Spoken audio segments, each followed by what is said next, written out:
From now on, my full-time job is finding a guy who's going to take care of me. You guys are responsible for me and everything else that comes with me.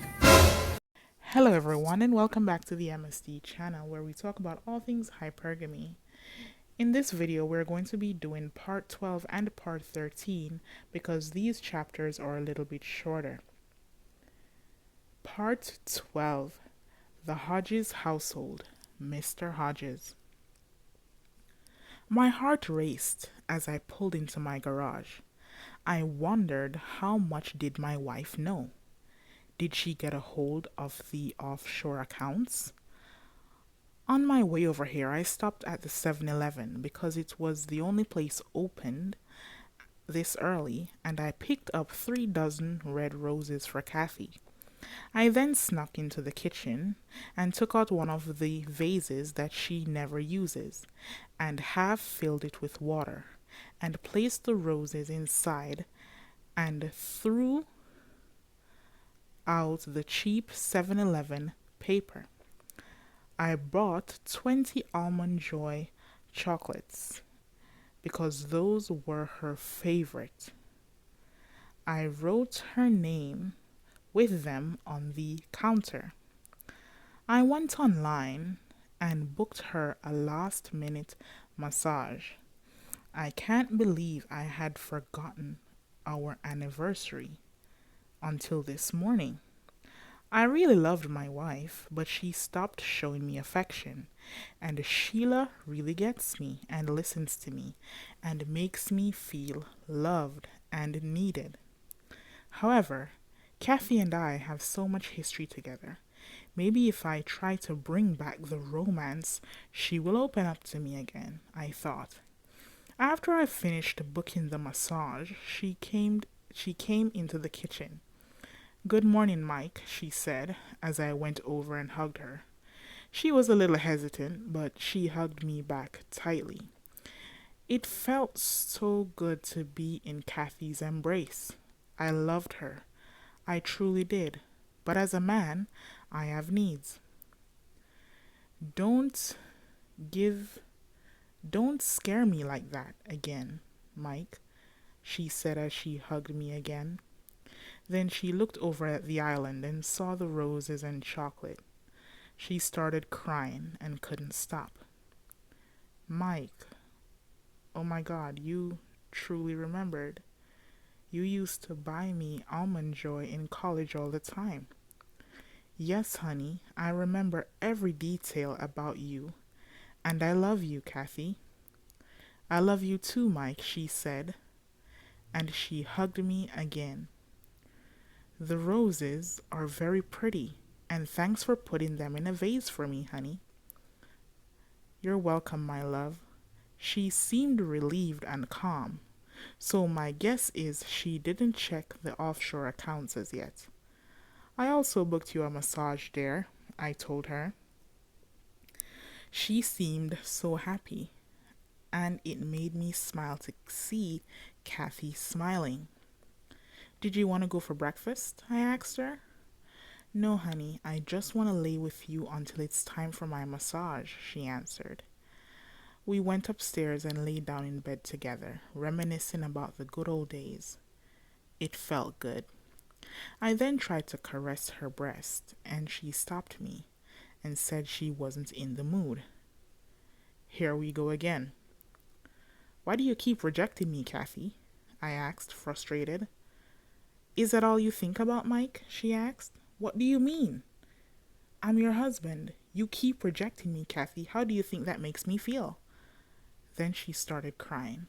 Now I felt awful. "Kathy, baby, what's wrong?" "I don't feel sexy anymore," Kathy responded. "You're always sexy to me, Kathy," I assured her. "Yes, but I don't feel sexy," she said.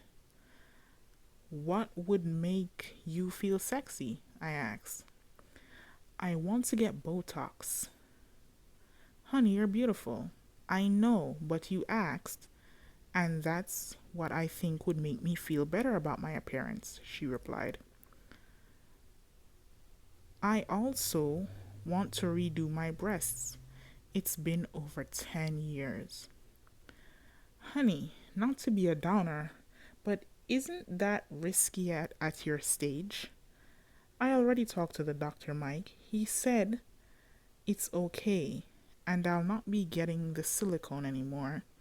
I'm lifting them with my own fat, which is less harmful, she said, trying to assure me.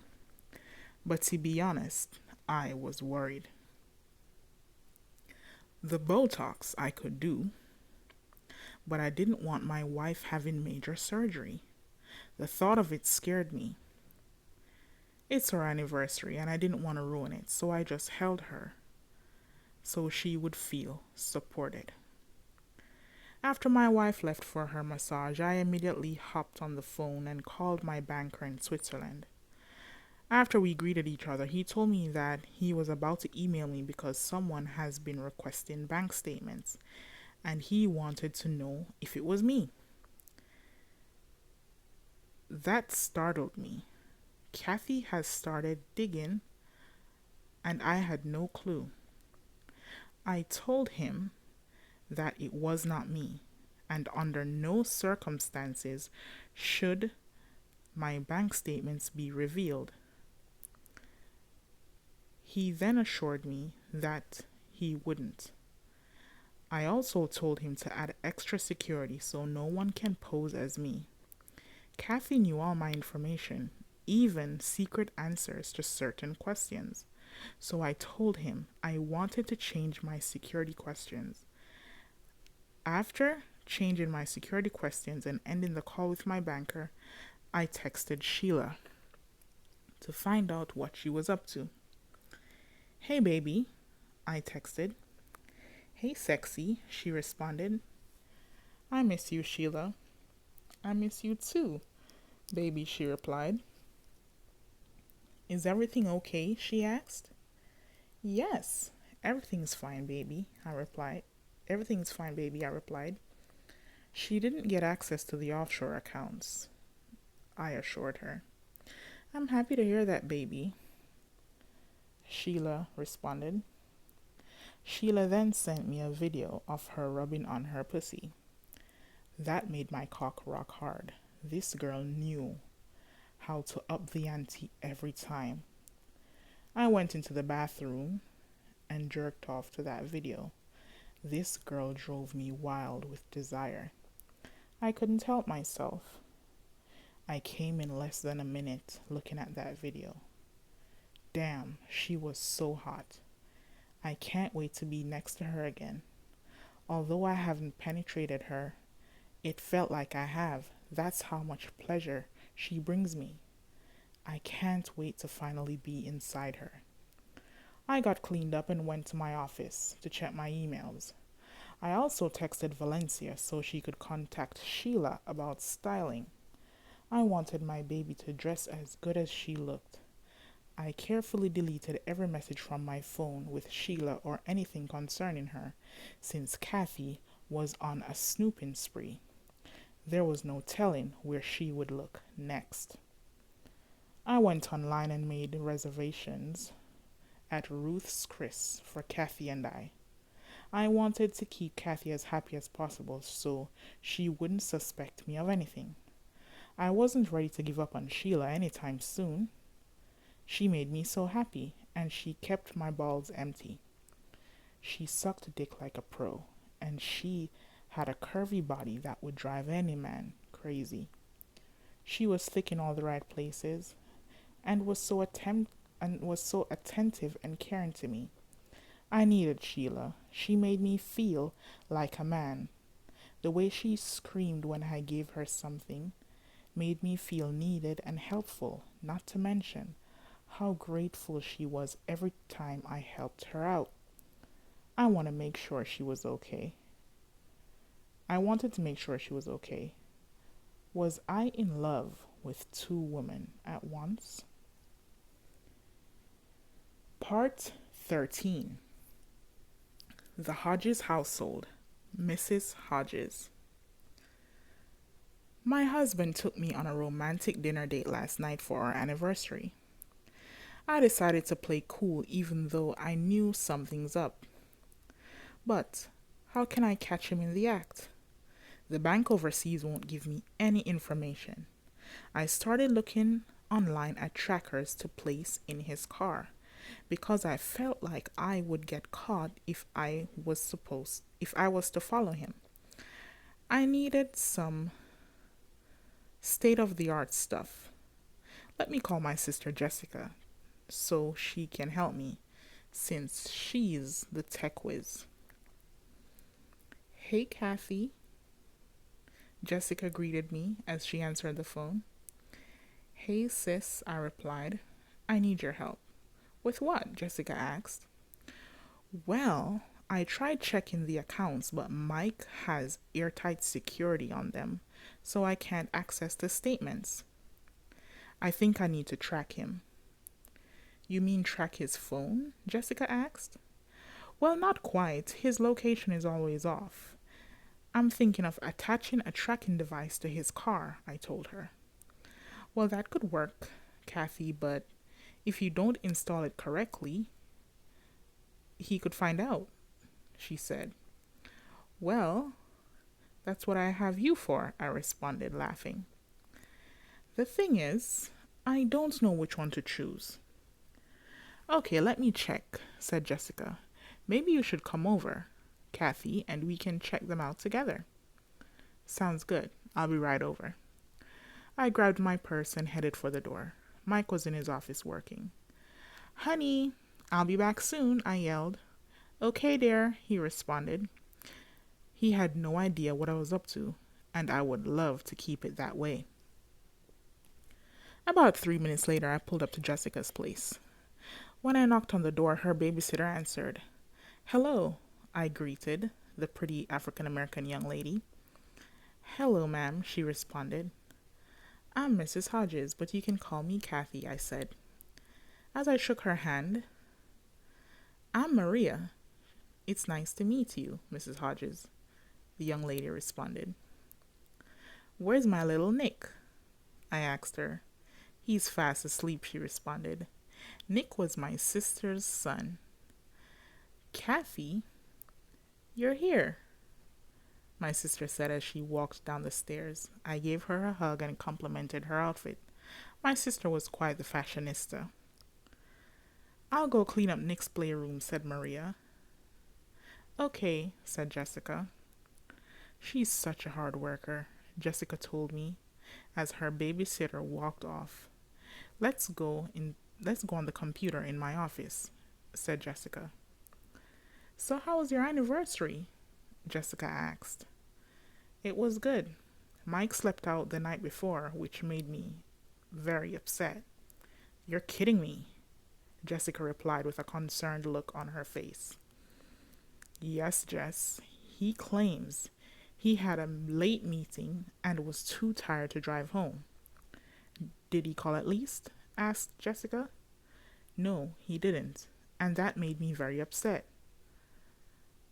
I thought maybe something terrible had happened to him. Well, thank God he's okay, but do you think he's telling the truth? My sister asked. No, I don't believe a word that comes out of his mouth. Get this. The first time I called his bank overseas, I knew all his security questions, but the banker told me he would call me back with a list of the transactions. When he didn't call back, I called today, and guess what? He was acting very snappy with me, and he would not send over the transactions. He told me my name isn't on the account and he can't help me, even though I'm Mike's wife. So you think maybe Mike added extra security? Jessica asked. I think so. He seemed willing to cooperate the other day and said he would call back to go over the transactions. Anyway, if I can't catch him one way, I will catch him another way. I'm sorry, sis. I'm hoping he's innocent, said Jessica. I hope so too, I responded. Would you like something to drink or eat? Jess asked. No, I'm still pretty full from breakfast. Thank you, though. Okay, well, let's look up these tracking devices, my sister said. My sister surfed the net on her computer and read the reviews while comparing the specs. Ah, I think this might be good. It's small, so it will be barely noticeable. There's one in stock at the local spyware shop. If we leave now, we may be able to catch it. Okay, let's do it, I said eagerly. Maria, I'm stepping out for a bit, Jess told her babysitter. Okay, Miss Jessica, Maria responded. We took Jessica's Range Rover and headed to the spyware shop. And there you have it. That was part 12 and part 13 of Into Deep Gambling for a Married Man's Heart. I hope you guys are enjoying this series. I do want to thank you guys for commenting, liking, and sharing this video. And if you haven't subscribed yet, please do so, because part 14 promises to be a real treat. I thank you guys again, and I'll see you all in the next video.